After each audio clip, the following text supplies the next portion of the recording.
समझ नहीं आ रहा अपने सैलरी इंक्रीमेंट का क्या करूं। बेटा इतना क्या सोच रहा है? अपने म्यूचुअल फंड्स के एसआईपी का टॉप अप करा ले। This is the right time. क्या? समझ में नहीं आया। बेटा इतना क्या सोच रहा है? अपने म्यूचुअल फंड्स का एसआईपी टॉपअप करा ले। This is the right time. अब समझा।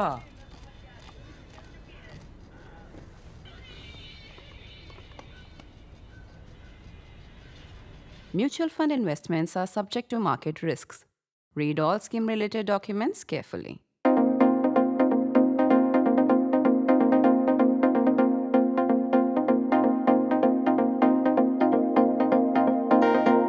Was India wise or hasty to accept the Pakistani request for ceasefire in about the 88th hour of Operation Sindoor?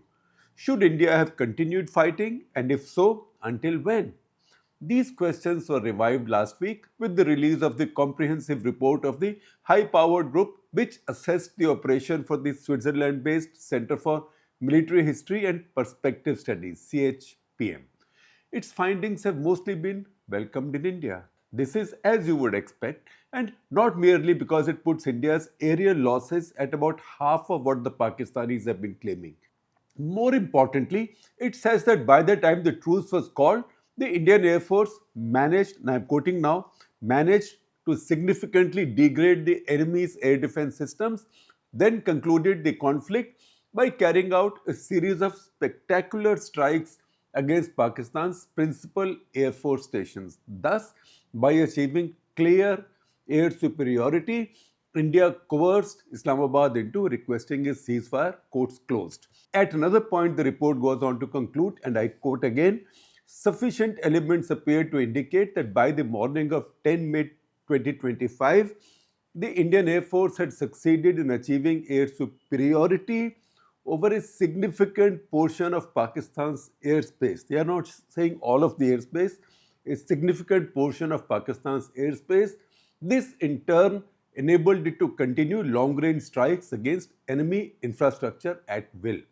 Not leaving anything to chance, the report concludes that at the same time the PF, and I quote again, the PF had lost the ability to repeat the operations it had conducted so successfully on 7th May 2025 owing to the loss of its forward air surveillance radars and the threat posed by S-400 systems to its AWACS and standoff weapons delivery platforms. The findings looked fairer and more clinical than anything seen from the Western think tanks or the media yet, because it highlighted Pakistani retaliatory successes and Indian losses on the night of May 6 and 7, as well as Indian Air Force's return to domination quickly thereafter. It also noted that even on the night of May 6 and 7, the PAF was not able to interrupt or deflect any Indian strikers on Bahawalpur or Muridke. The 7 other targets of the 9 attacked, as we keep telling you, were taken on by the army. They were taken down by the army. In the immediate upshot of this report, two questions emerged.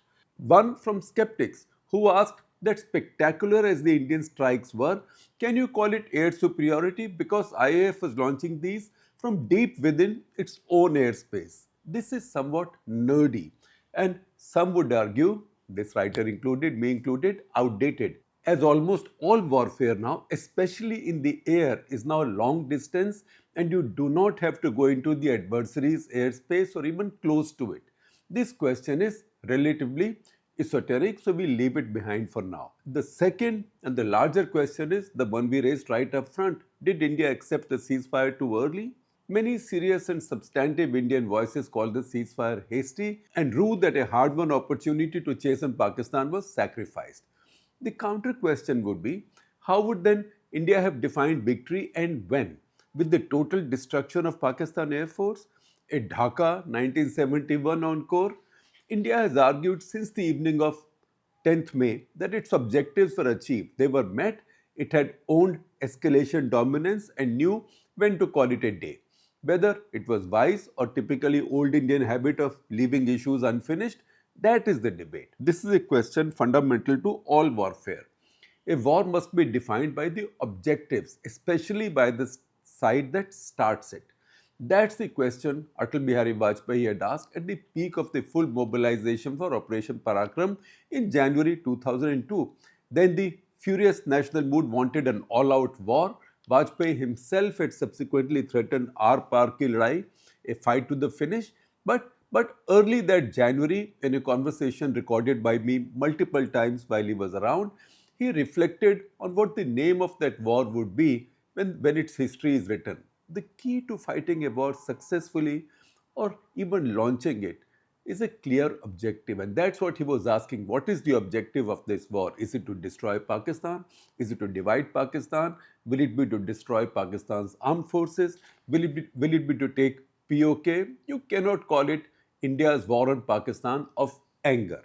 Just because you were angry, you launched a war. Those are the questions that he was raising.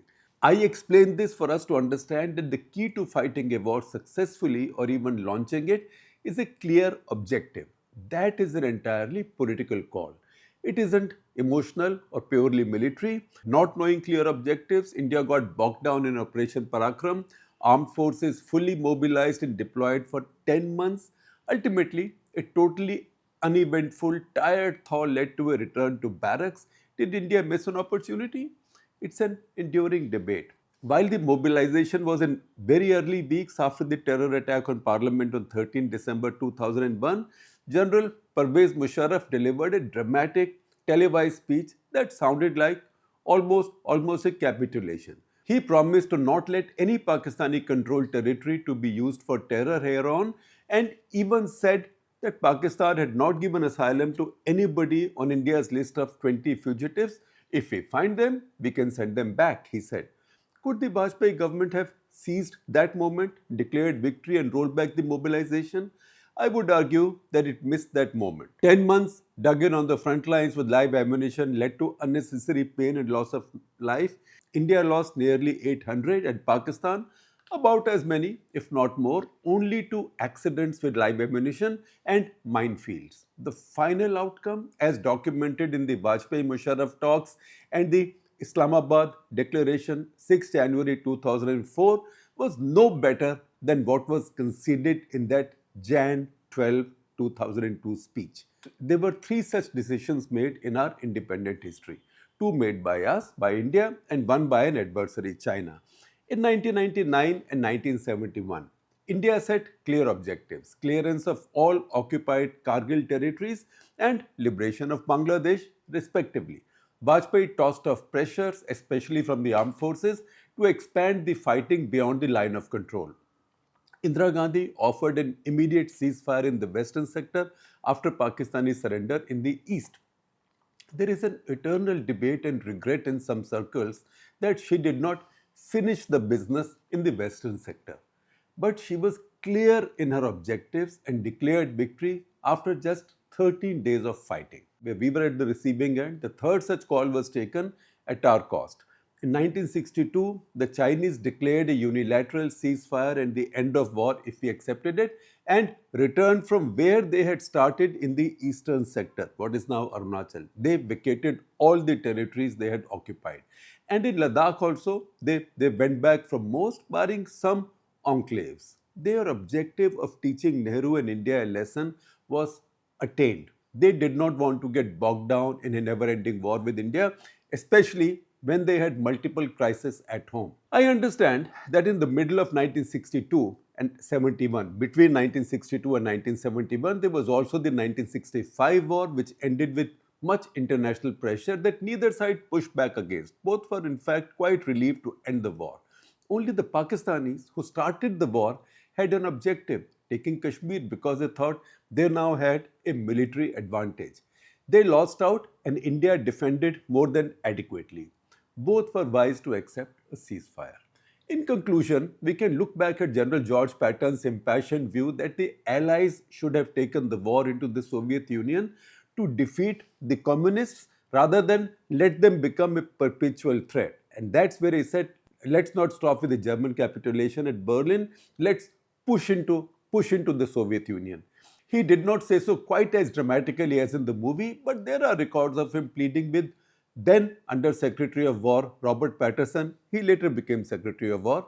On 7 and 8 May 1945. On 18th May, he wrote in his diary that he could defeat the Russians with the greatest of ease. On 20th May, he wrote to his wife making the same point. All of this is documented and fully archived. There is good reason behind the oldest wisdom that war is too serious a business to be left to generals. Add to that social media strategists and warriors as well. That call is made by politicians who look at the big picture. This was the case for America and the Allies in 1945, China in 1962, India in 1971 and 1999. Operation Sindoor had a limited objective, destroying 9 Jaish-e-Mohammed and Lashkar-e-Taiba centers by the IAF and the Army. This done, a truce was offered on the morning of May 7. Because the Pakistanis did not take it and carried on fighting, their air bases were attacked, imagery and evidence secured, and it was time to call it a day in victory. Knowing when and how to stop fighting is as important as starting it.